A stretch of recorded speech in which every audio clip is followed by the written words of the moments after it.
This is ELEC120, problem sheet 1, question 2, part D.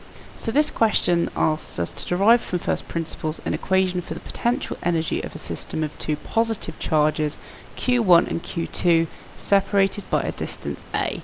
And you're given a hint, you may need dW is equal to minus f dx.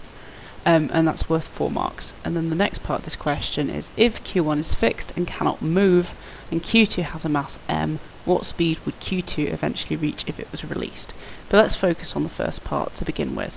This is essentially just asking you to regurgitate what we did in the lecture. So in the lecture I went through in quite a lot of detail how we actually do this.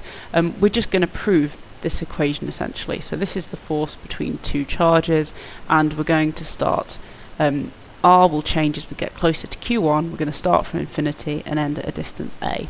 And I went through this in the lecture in quite a lot of detail, so this is where I went through step by step how we got that equation. And then, sorry, that's the final answer.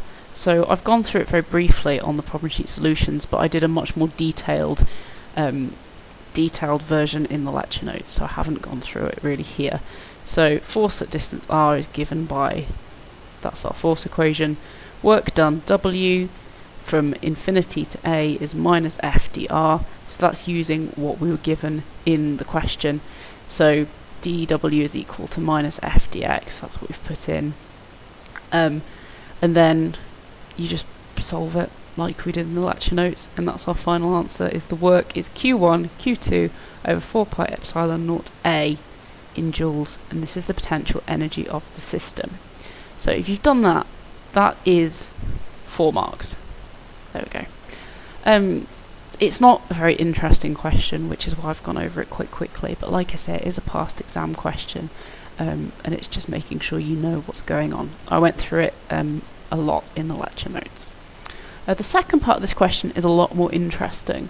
So if Q1 is fixed, so it's locked in position, and it cannot move, and Q2 has a mass m, what speed would Q2 eventually reach if it was released? Now, in this question, what it's actually asking you to do is to calculate the potential energy of the system, and then that potential energy is actually going to be converted to kinetic energy if we're going to release it, because that's how we calculate speed. So let's scroll down.